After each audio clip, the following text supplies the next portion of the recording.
A time series is like a long diary that records a business variable: sales, stock price, demand over equal time intervals: months, weeks, days. Trend T sub T dash the smooth long-run direction like a river slowly rising or falling. Seasonal S sub T dash regular patterns that repeat every fixed period. For example, higher ice cream sales every summer. Cyclical C sub T dash longer lasting ups and downs caused by economic cycles, not tied to a calendar. Irregular noise E sub T dash random bumps, a sudden storm that cannot be predicted. Additive model Y sub T equals T sub T plus S sub T plus C sub T plus E sub T. Think of stacking layers of paper. Each layer adds its height to the total. This works when the size of the seasonal swings does not change with the level of the series. For example, a thermostat that always varies plus or minus 5 degrees Celsius. Multiplicative model Y sub T equals T sub T times S sub T times C sub T times E sub T. Here each component scales the others, like a recipe where ingredients are multiplied. It is appropriate when the seasonal effect grows proportionally with the trend. For example, sales that double in peak season as the overall market expands. Decomposition is the process of estimating each component, often using moving average filters or regression, so that managers can see the underlying trend and seasonal patterns separately. A series is stationary when its statistical properties, mean, variance, autocorrelation, do not change over time. Imagine a classroom where the average test score stays the same each semester. That stability makes future scores easier to predict. Many economic series are not stationary because they wander, have a unit root.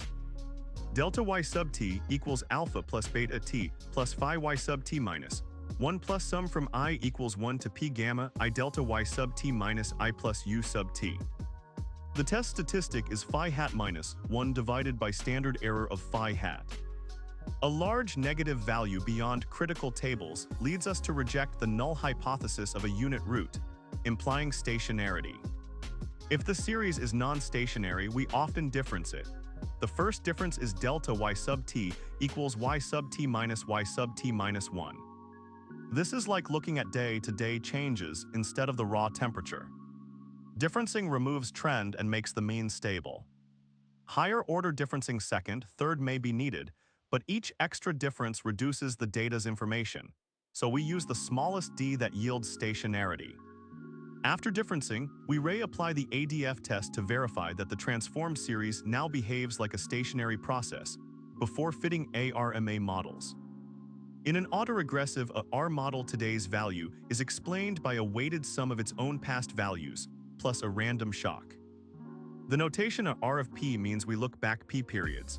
Y sub T equals phi 1 Y sub T minus 1 plus phi 2 Y sub T minus 2, and so on, plus phi P Y sub T minus P plus E sub T. Think of a rubber band pulling the series toward its recent history. The stronger the phi coefficients, the more memory the series has. A moving average M, a model, on the other hand, expresses today's value as a weighted sum of past random shocks errors. Y sub T equals E sub T plus theta 1 E sub T minus 1 plus theta 2 E sub T minus 2, and so on, plus theta Q E sub T minus Q. It is like smoothing out the noise by averaging recent disturbances. For example, if a sudden promotion caused a sales spike, a shock, the M, a model will let that spike gradually fade over the next Q periods. Both a R and MA parts can be combined in an ARMA of P, Q model, capturing both persistence of the series and the short-run impact of shocks. The model is linear, easy to estimate with ordinary least squares or maximum likelihood, and provides a compact way to describe autocorrelation patterns seen in the sample autocorrelation function, a CF, and partial autocorrelation function, PCF.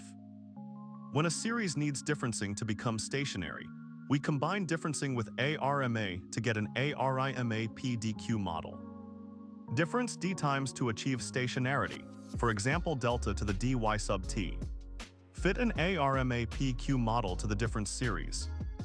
Write the full model as 1 minus b to the dy sub t equals ARMA PQ, where b is the backshift operator. If the data also display a regular seasonal pattern, say monthly data with yearly seasonality S equals 12, we extend ARIMA to seasonal ARIMA, SARIMA. SARIMA PDQ sub S, where PDQ are the seasonal AR differencing, and MA orders applied to the seasonal lag B to the S. 1 minus B to the D, 1 minus B to the S to the dy sub T equals ARMA PQ times seasonal ARMA PQ.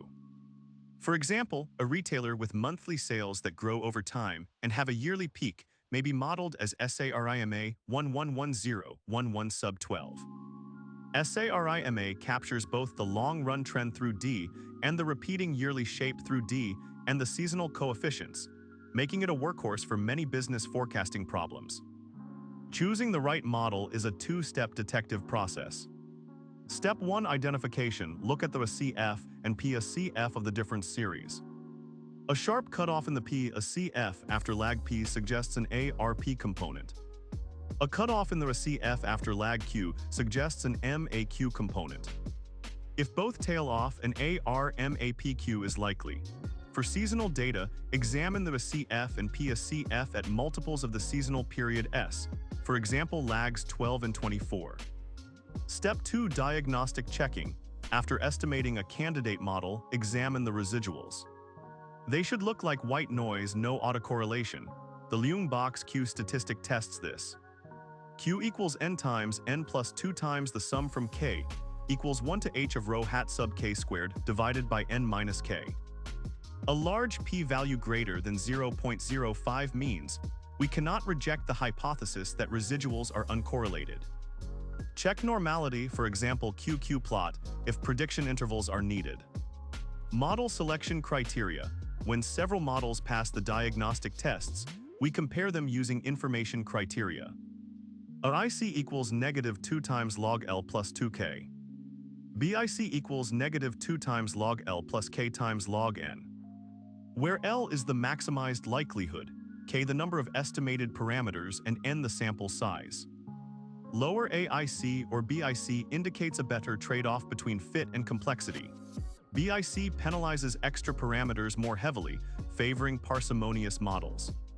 The final model should have residuals that behave like random noise, low AIC or BIC, and sensible parameter signs, for example R coefficients inside the unit circle.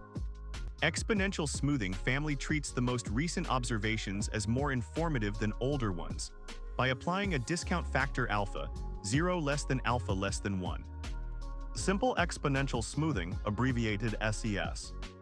Y hat sub t plus 1 equals alpha y sub t plus 1 minus alpha y hat sub t. Imagine a thermostat that slowly adjusts the temperature setting. The new setting is a weighted blend of the current temperature and the previous setting. Holt's linear trend method adds a second equation for the trend, B sub t. LT equals alpha yt plus 1 minus alpha times LT minus 1 plus BT minus 1. BT equals beta times LT minus 1 plus 1 minus beta times BT minus 1. Y hat t plus H equals LT plus HBT. Here LT is the level, BT the slope, and beta is the trend smoothing parameter. It works well for data with a steady upward or downward drift, for example monthly utility consumption. Holt-Winter's seasonal method adds a seasonal component S sub t with its own smoothing gamma, for additive seasonality. LT equals alpha open parenthesis YT minus ST minus S close parenthesis plus 1 minus alpha times LT minus 1 plus BT minus 1. BT equals beta times LT minus 1 plus 1 minus beta times BT minus 1. ST equals gamma open parenthesis YT minus LT minus 1 minus BT minus 1 close parenthesis plus 1 minus gamma times ST minus S. Y hat t plus H equals LT plus HBT plus ST plus H minus S of K. Where S is the season length, for example 12 for months, and K is the number of completed seasons in the horizon. This method is popular for retail sales where each month repeats a similar pattern but the overall level also changes. All smoothing methods can be estimated by minimizing a sum of squared errors criterion, often using grid search or built-in software functions. Explanation: once a forecast is produced, we need to know how good it is. The most common error metrics are mean absolute error MAE. MAE equals 1 over n times the sum from t, equals 1 to n of absolute y sub t minus y hat sub t. It tells the average size of mistakes in the same units as the data, for example dollars. Root mean squared error RMSE. RMSE equals the square root of 1 over n times the sum from t, equals 1 to n of y sub t minus y hat sub t squared. Larger errors are penalized more heavily, useful when big misses are costly. Mean absolute percentage error, MAPE. MAPE equals 100% over n times the sum from t, equals 1 to n of absolute y sub t minus y hat sub t, divided by y sub t. Provides a relative error expressed as a percentage, easy to communicate to managers. For example, average forecast error is 5% of actual sales. Choosing a metric depends on the business context. If the variable can be 0 or near 0, MAPE can explode, so MAE or RMSE may be safer. For inventory decisions where large overestimates lead to waste, RMSE emphasis on large errors is helpful. Always compare the metric against a benchmark, for example naive forecast to gauge improvement. Q1 derive the one-step ahead forecast for an AR1 model. Y sub t equals phi y sub t minus 1 plus e sub t, with absolute phi less than 1.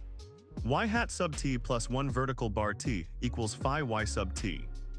Because the future error e sub t plus 1 has expected value 0, the forecast variance is sigma e squared. Template, write the model, replace e sub t plus 1 with its expectation 0, plug in the last observed value. Q2 test stationarity of a series using the augmented Dickey-Fuller test.